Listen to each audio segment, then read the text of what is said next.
Hello everyone, this is Ekta and welcome back to my YouTube channel expressive commerce. So आज मैं business studies में आपके लिए लेकर आई हूँ कुछ tips to solve case studies.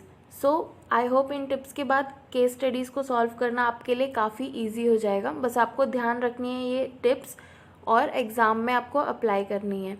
सबसे पहले तो आप एग्ज़ाम में या फिर कहीं पर भी जब भी आप केस स्टडी सॉल्व कर रहे हो तो अपने दिमाग को एकदम शांत रखिए, काम रखिए और ये दिमाग से निकाल दीजिए कि केस स्टडी तो सॉल्व होगी ही नहीं। डरना नहीं है, केस स्टडी आराम से सॉल्व हो जाएगी।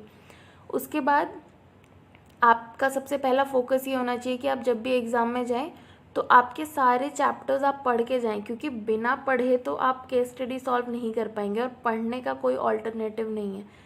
और जिस चीज़ का हमारे पास ऑल्टरनेटिव नहीं होता वो हमें करनी ही है।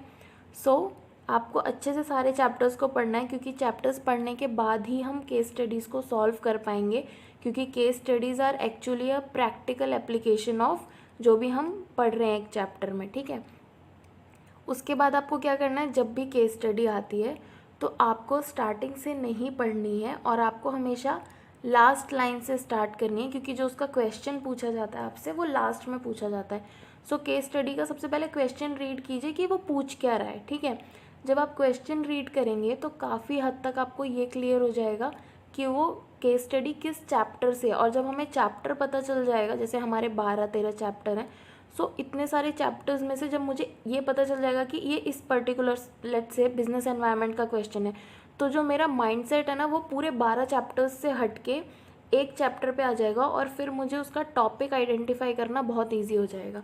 ठीक है, तो अब आपको पता चल गया, पहले आपको लास्ट लाइन पढ़नी है, क्वेश्चन पढ़ना है। और ऐसा नहीं कि क्वेश्चन पढ़ा और उसके बेस पे ही आपने गेस कर लिया कि यार इसका आंसर तो यही होगा। बिना पूरा क्वेश्चन पढ़े आप कोई भी ओपिनियन नहीं बनाएंगे, बिल्कुल भी अपने दिमाग में कोई भी आंसर नहीं क्रिएट करेंगे। उसके बाद आपको केस स्टडी स्टार्टिंग से पढ़नी है। आपने पहले क्वेश्चन पढ़ा, आपको चैप्टर पता चल ही जाएगा, 90% केसेस में यही होता है। और उसके बाद आपको क्वेश्चन यानी कि केस स्टडी को स्टार्टिंग से पढ़ना है और बहुत ध्यान से शांत मन से पढ़ना है और पूरा पढ़ना है। ठीक है, ऐसा नहीं कि 2 लाइन पढ़ी और कुछ आंसर गैस कर लिया, क्योंकि फिर जब आप अगली 2 लाइन में जाएंगे तो आपको कुछ और आंसर लगेगा और आप कंफ्यूज हो जाएंगे।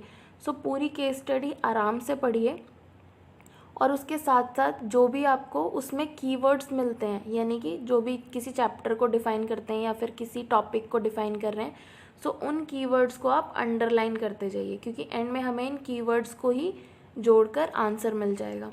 और एंड में आपको उन कीवर्ड्स के बेसिस पे ही जो आपको क्वेश्चन दिया था और उनको साथ में देखना है और उसके बाद आपको आंसर मिल जाएगा।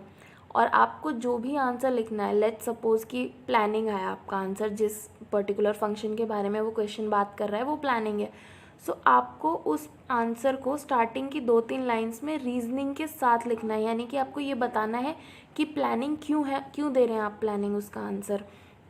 तो आपने लिखा that the function is planning because, जो भी आपको लाइन लगती है आपको अपने आप नहीं बनानी है, अरे इट्स फाइन, आप केस स्टडी में से वो लाइन लिख दीजिए जिस लाइन के बेसिस पे आपने उसका आंसर प्लानिंग गेस किया है या फिर आपने जो भी आंसर निकाला है। ठीक है, तो हमें हमेशा केस स्टडी का जो आंसर है वो स्टार्टिंग में 1-2 लाइन की रीजनिंग के साथ देना है, ताकि एग्जामिनर को लगे कि हाँ हमने केस स्टडी पढ़ी है और बच्चे को कॉन्सेप्ट क्लियर है, इसलिए उसने ये आंसर निकाला है, कोई गेस वर्क नहीं था ये।